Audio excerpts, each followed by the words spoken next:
Aleluia, aleluia, glória a Deus. Eu quero compartilhar com vocês uma palavra e, na verdade, é uma palavra que Deus tem falado muito comigo já há algum tempo. E Deus tem me despertado para isso, para ajudar pessoas na sua trajetória de vida, para ajudar as pessoas a compreender até as situações adversas que elas passam durante a trajetória de vida e ver sentido nisso, e ver propósito nisso, e ver a mão de Deus através disso. Eu estava vendo uma reportagem, e eu gosto de ler muito, pesquisar sobre pessoas que passaram por situações das mais difíceis e como essas pessoas enfrentaram e qual foi o resultado disso na vida delas. Eu estava vendo sobre as pessoas que passaram pelo Holocausto. Em especial um homem chamado Chaim Wester, que hoje está com mais ou menos 102 anos de idade. Ele passou por 8 campos de concentração. Ele passou por algumas situações como uma peste que deu de tifo.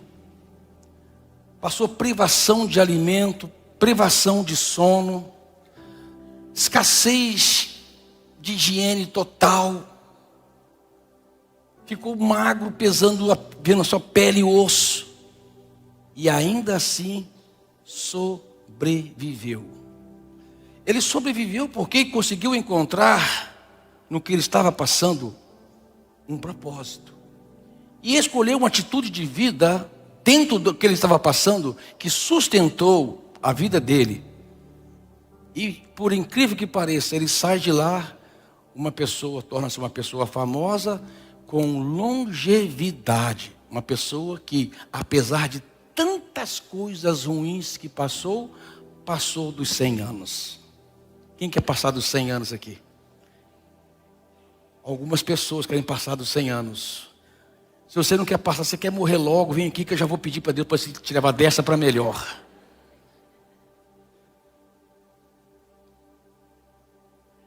Mas isso, amado, aponta para um estilo de vida adotado.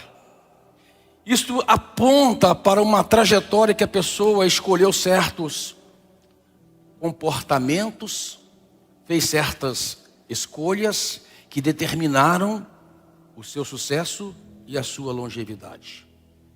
Eu vou ler com vocês um texto da Sagrada Escritura, no livro de Ezequiel, capítulo 14, que diz assim, versículo 13 do capítulo 14.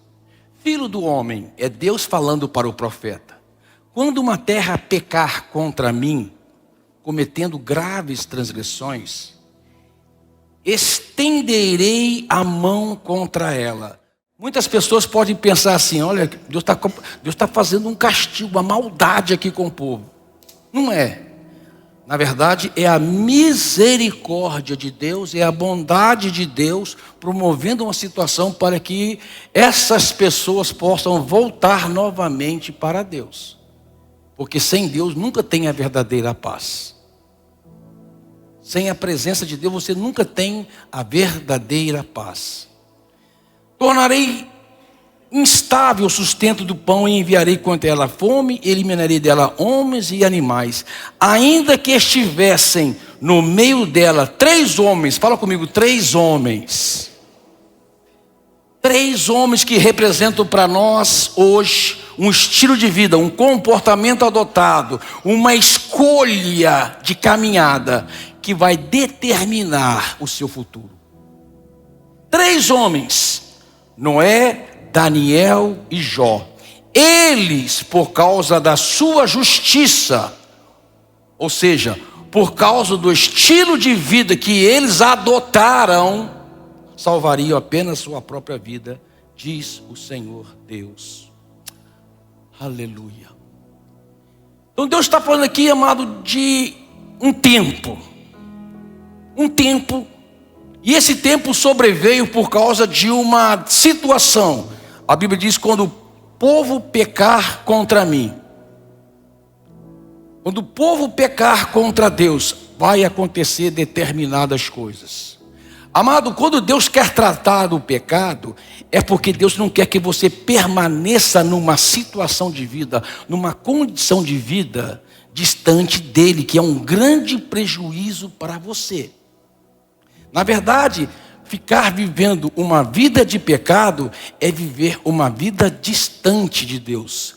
É o pecado que nos distancia de Deus. E esse distanciamento de Deus é altamente prejudicial para a nossa vida física, emocional e principalmente espiritual. E o amor de Deus é tão grande que Ele não quer que você fique distante dEle, porque você sabe que você distante dEle está vivendo em morte.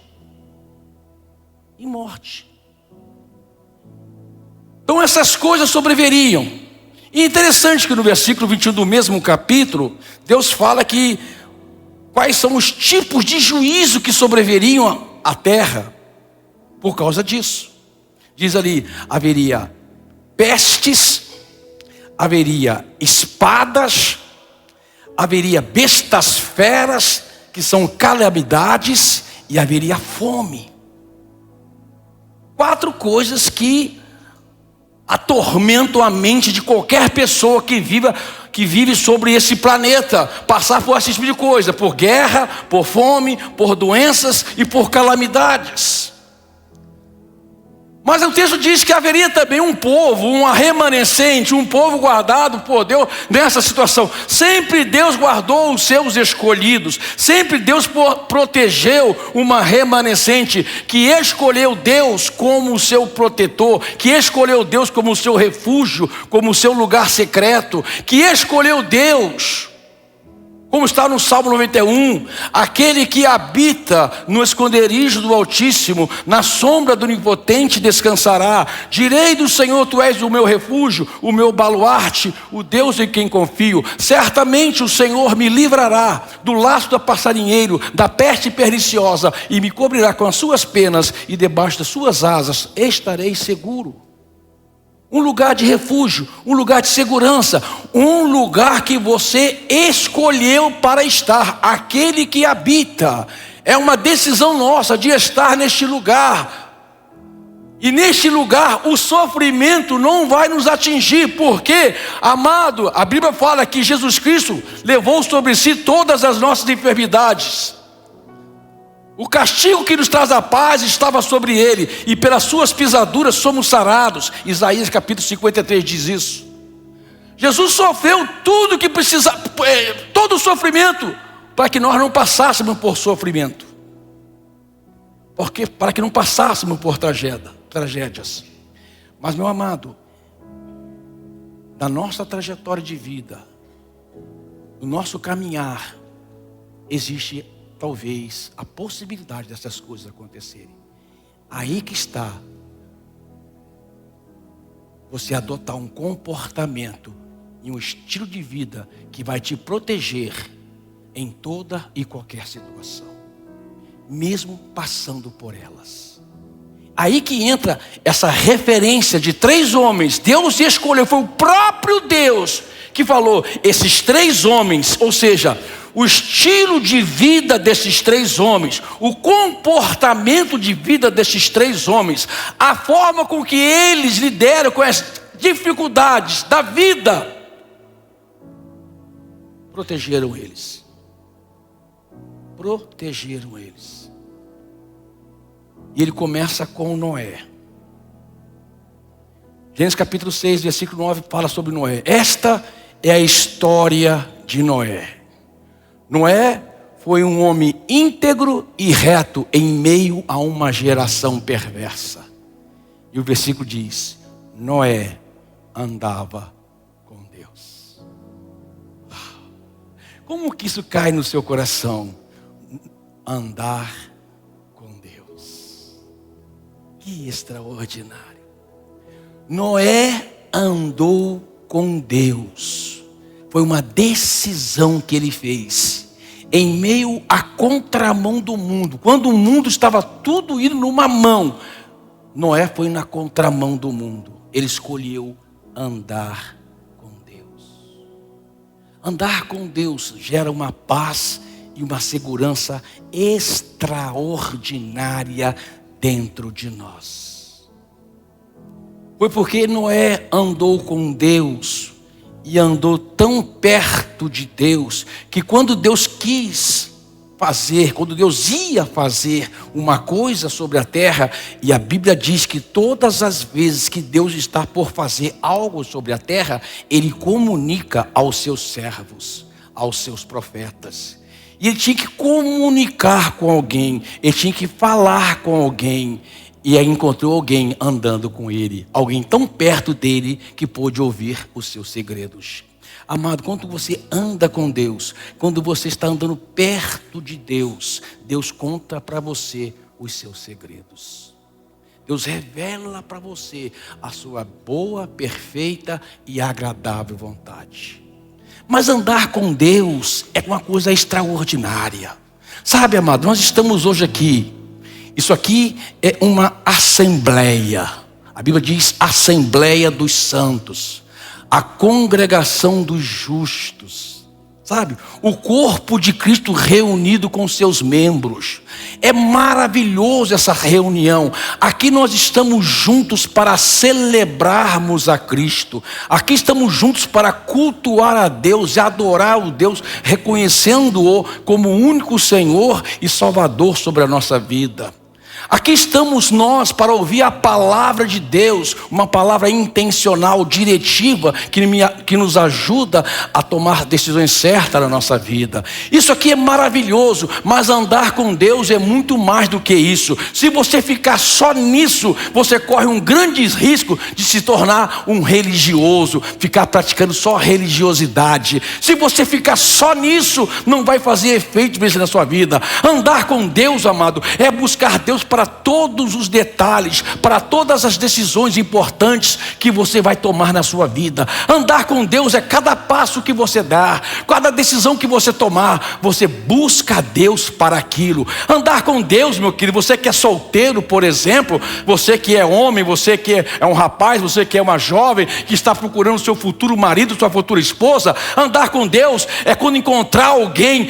A primeira pergunta que você tem que fazer não é quanto ele ganha, não é onde ele mora, não é nada disso. A primeira pergunta que você tem que fazer é: você anda com Deus?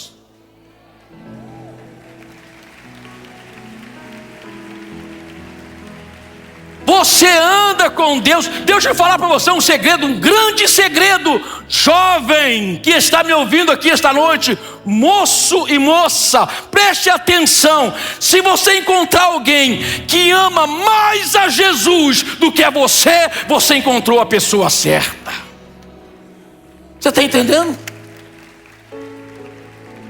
Na verdade, você tem que encontrar uma pessoa que ama mais a Jesus do que a Ele mesmo.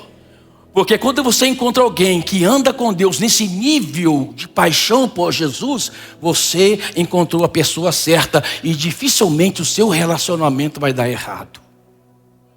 Você está entendendo?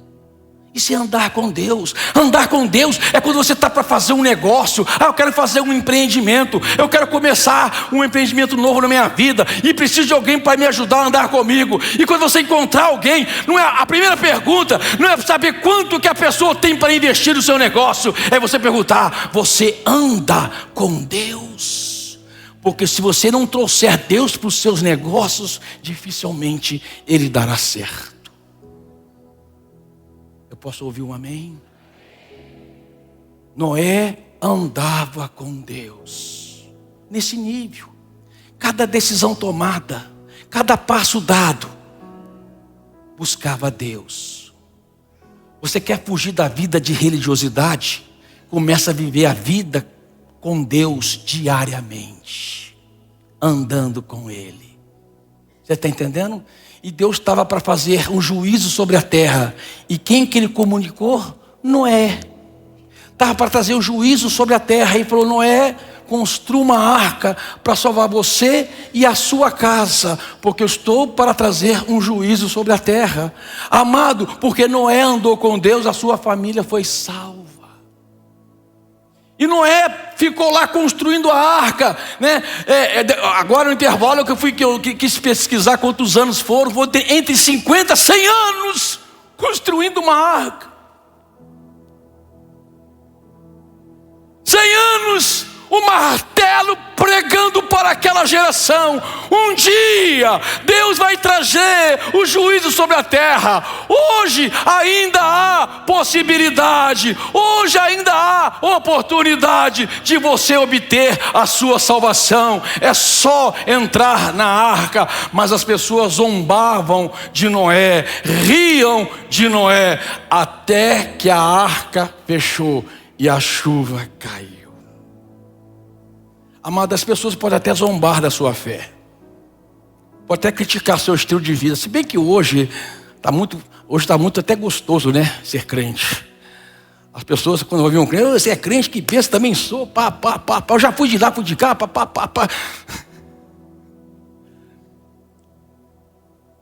Eu sou de uma época que quando a gente falava que era crente, as pessoas, crente, nem vou falar o resto.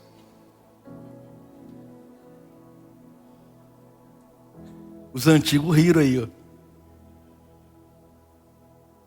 Andar com Deus. Não se preocupe com o que falam de você, com o que criticam de você, porque você escolheu entrar na arca. Você pode dizer amém? A outra pessoa que é um referencial, um estilo de vida para nós, é Daniel. O extraordinário Daniel.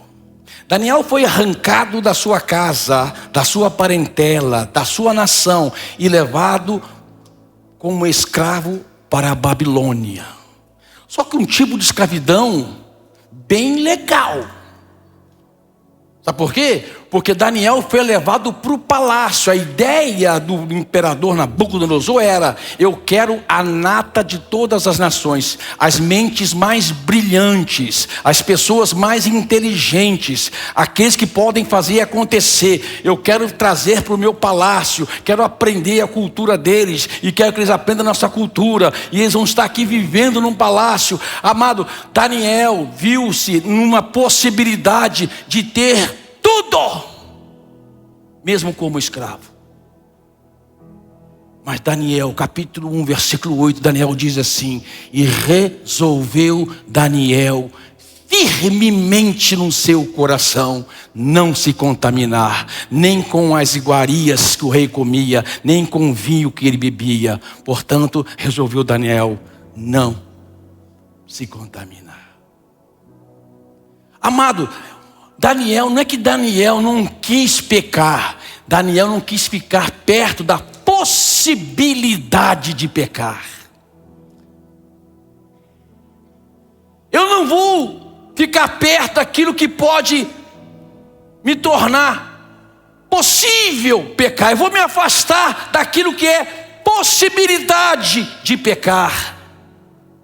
Daniel se afastou, resolveu Daniel no seu coração. Foi uma escolha que ele fez ainda jovem, com uma oportunidade pela frente de desfrutar os prazeres transitórios, de desfrutar o que o rei oferecia. Ele tomou uma decisão: eu vou me distanciar disto.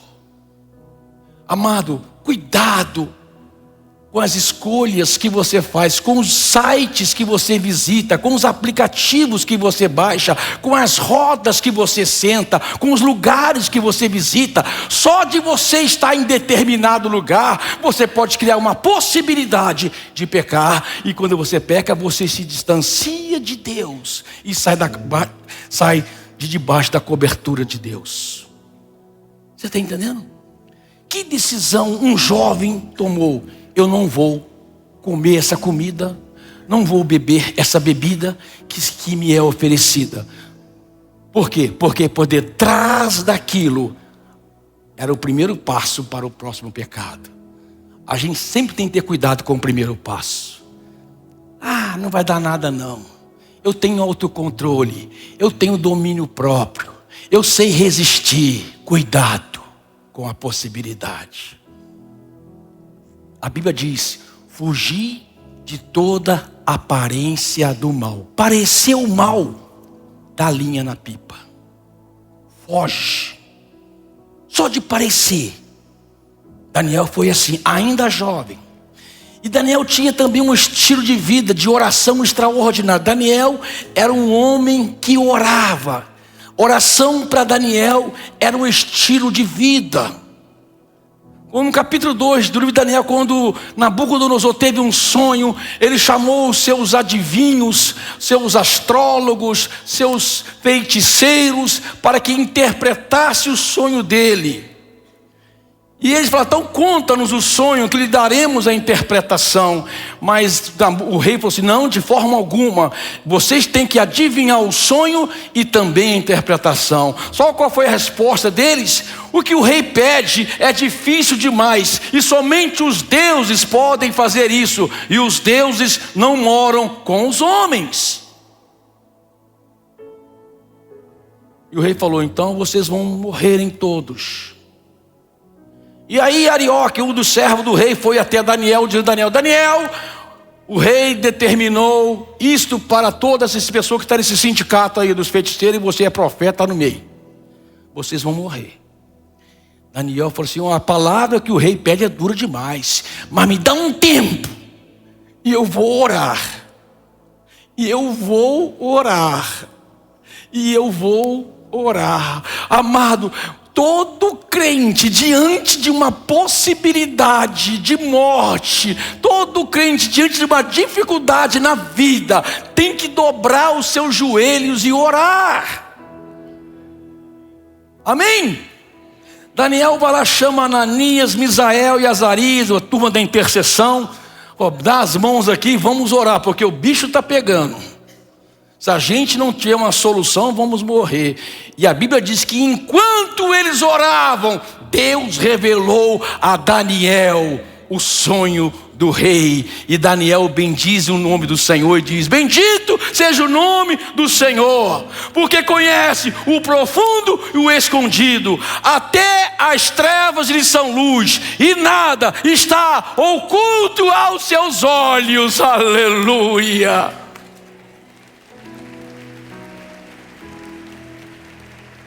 Daniel chama o rei e fala: rei, olha o que você sonhou, Deus me revelou, porque Deus dos astrólogos está lá, não sei aonde, e não se comunica com o homem, mas o meu Deus está no céu, mas também habita em mim, o Espírito Santo habita em mim e me revela a vontade boa, perfeita e agradável vontade de Deus. Aleluia. Deus me mostrou. Amado, Deus não deixa o seu servo e a sua serva numa situação de dificuldade assim. Ele traz a revelação. Você pode dizer glória a Deus? Em outra ocasião, aí já no capítulo 6 do livro de Daniel, quando o rei Dario, agora imperador Dario, faz um decreto que ninguém poderia fazer pedido a não ser a ele. Se fizesse pedido a um Deus ou a outro rei que não fosse o rei Dario, seria lançado na cova dos leões. E ele foi lá, assinou a lei, colocou o seu anel, e a lei dizia que a lei dos medos e dos persas não seria nunca revogada, nunca mudada. E a palavra de Deus diz que quando Daniel soube que a lei tinha sido assinada, ele foi para o seu quarto, abriu a janela para as bandas de Jerusalém, levantou as suas mãos e orou. Aleluia. Eu imagino a oração de Daniel naquele momento. Acho que ele dizia assim: Deus, a lei foi assinada, o decreto foi determinado, não tem como mudar o que foi dito. A cova está lá, mas eu sei de uma coisa: a boca dos leões o Senhor pode fechar. Aleluia. Amado, às vezes Deus não livra você da cova, mas Ele fecha a boca dos leões.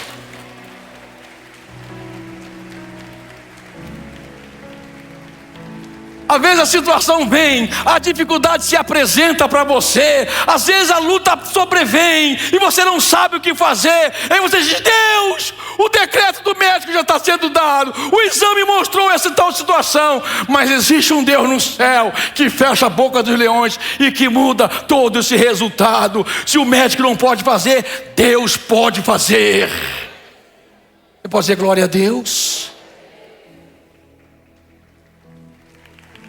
Aleluia, aleluia.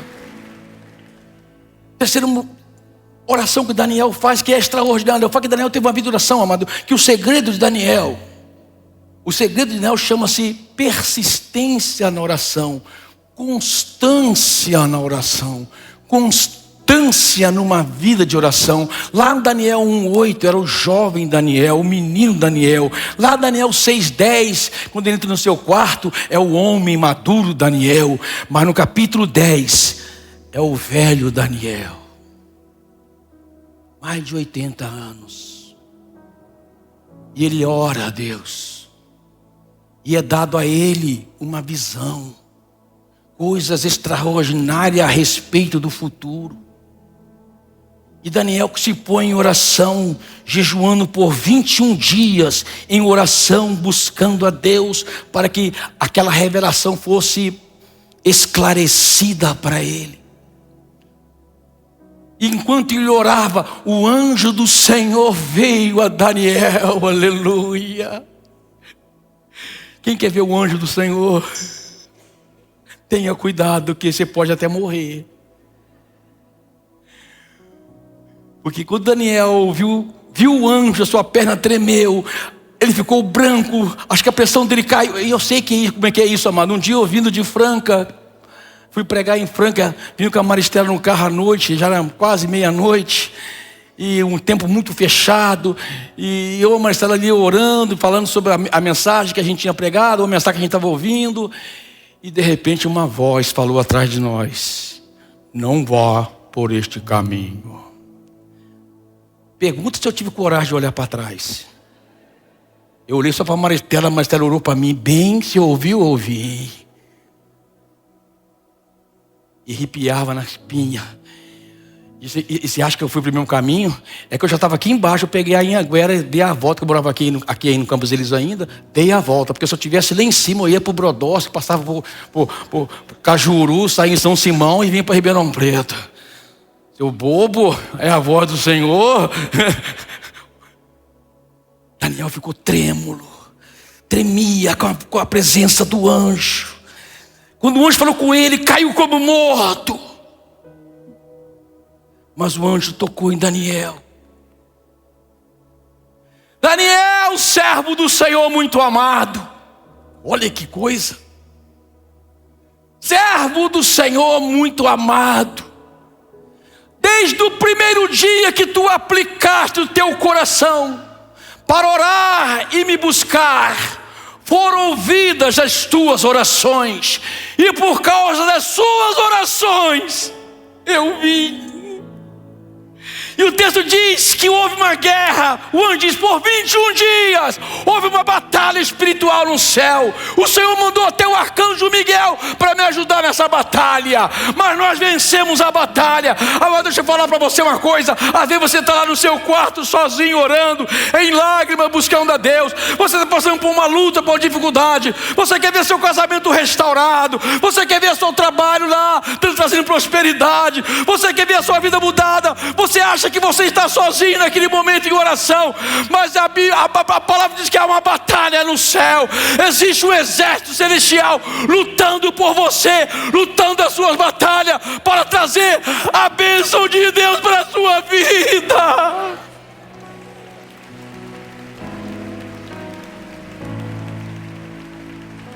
Que estilo de vida extraordinário! Oração é uma constância. É uma constância. Andar com Deus. Noé andou 600 anos com Deus. Não foi um mês. Não foi um ano.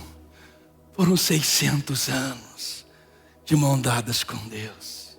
Daniel sai jovem da sua terra natal e ficou toda a sua vida no cativeiro, mas em nenhum momento parou de orar. Parou de orar. Constância na vida espiritual. O último homem, que extraordinário, Jó. Jó. A Bíblia diz: Jó era o homem mais rico do Oriente. Era o Elon Musk daquela época. Esse dia eu estava vendo sobre o Elon Musk, que perdeu 240 bilhões de dólares. Eu falei, agora ficou pobre. Não, ele continua sendo um homem mais rico ainda. O cara perde 240 bilhões e fica mais rico ainda. E podia ajudar nós cabia construir tudo aqui, né? Eu vou orar para surgir uns Elon Musks aqui. Olha, eu vi os amém forte aí, hein? Nessa região então, o amém foi forte. Aqui na região que ninguém quer ser Elon Musk, não. Quem quer ser Elon Musk aqui?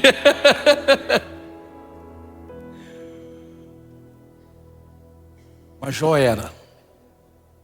E amado, Jó vivia a sua vida. E interessante que a vida de Jó com Deus não mudou. Na prosperidade era a mesma. A Bíblia diz que Jó constantemente ia oferecer sacrifício a Deus pela sua família. Mesmo sendo muito rico, Jó não deixou de adorar a Deus e buscar a Deus. Mas Jó foi um campo de prova. Que prova! Deixa eu te falar para você uma coisa, antes de falar sobre a prova de Jó. Se Deus escolheu você por algum tipo de prova, glorifique a Deus. Porque se Deus permitiu você passar por uma prova, é porque Ele tem uma intenção muito grande através da sua vida. Se Deus permitiu você passar por uma prova, é porque tem algo extraordinário para fazer em você e através de você. Você pode dizer amém? Jó estava lá vivendo a vida dele, em comunhão com Deus, porque o próprio Deus vai gabar sobre Jó para Satanás. Deus vira para Satanás e fala assim: observaste o meu servo Jó? Homem íntegro, reto e que se desvia do mal. Uau! Deus falando. Deus dando testemunho daquele homem. Aí Satanás fala assim: mas também tu o cercaste de bem. Toca no bem dele, se ele não blasfema contra ti. E o homem mais rico do Oriente, no outro dia, era o homem mais pobre do Oriente. Perdeu tudo. Tudo.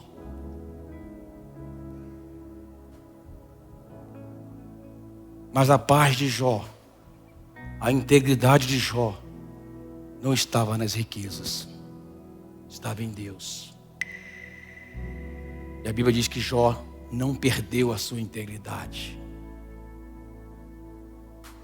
Novamente, Satanás e Deus discute. E Satanás diz para Deus: mas também, olha a família abençoada que o Senhor deu para ele. E uma calamidade ceifa toda a família de Jó. Mas a paz de Jó não estava nesta vida. A paz de Jó estava na eternidade. Ele não perdeu a sua integridade. E novamente o inimigo vem e Deus fala: viu? Nem pobre e nem ficando sozinho, ele deixa de me adorar. Mas também o Senhor deu para ele perfeita saúde, e Jó é acometido de doença. Sua pele cheira mal, fica coçando com caco de telhas. A mulher de Jó vem e diz para ele: por que mantém a sua integridade? Amaldiçoa o teu Deus e morra. E ele responde: mulher, tu ages como uma louca, não sabes o que diz. Tenho recebido de Deus as coisas boas, não vou receber as ruins. E a Bíblia diz: em tudo Jó não pecou com seus lábios. Que integridade! Ele não sabia que era um campo de disputa. Ele não entendia o que estava se passando. Ele não entendia o porquê de tudo aquilo. Mas ele decidiu. Ele fez uma escolha. Amado, existe uma escolha que vai te proteger e te ajudar em toda e qualquer situação na sua vida. Jó escolheu ser grato em tudo. Gratidão é uma forma de viver extraordinária. A gratidão vai te ajudar a vencer todos os problemas da vida. Muitas pessoas estão dependentes de remédios, em depressão, em ansiedade, porque ainda não descobriu o segredo da gratidão. Mesmo passando por provas, ele foi grato a Deus. Uau! Uau! Gratidão é uma ferramenta extraordinária do céu para nós. Porque quando eu sou grato em toda e qualquer situação, eu estou declarando em fé de que Deus está no controle da minha vida. E mesmo que não entenda aquilo que está se passando, eu creio que Deus tem um plano e um propósito através daquilo. Tanto é que depois Jó descobriu, no capítulo 42 do seu livro, ele diz: Senhor Deus, eu falei coisa que não devia, discuti com o Senhor, querendo saber o porquê de maneira desnecessária. Mas agora os meus olhos te veem. Antes eu te ouvia, eu te conhecia só de ouvir falar, mas agora os meus olhos te veem. Lá atrás ele disse: eu sei que o meu Redentor vive, e ainda na minha carne verei a Deus. E ele declara: agora os meus olhos contemplam Deus. Vai chegar a hora, vai chegar o momento da sua vida que tudo vai fazer sentido. Mesmo que você não entenda agora, mesmo que você não compreenda agora, vai chegar o momento que tudo vai fazer sentido. Apenas escolha um estilo de vida. Apenas olhe para aquelas referências de vida que nos ajudam a andar mais perto de Deus. E eu vou terminar com uma expressão do apóstolo Pedro na sua primeira carta, no capítulo 5, que ele diz assim: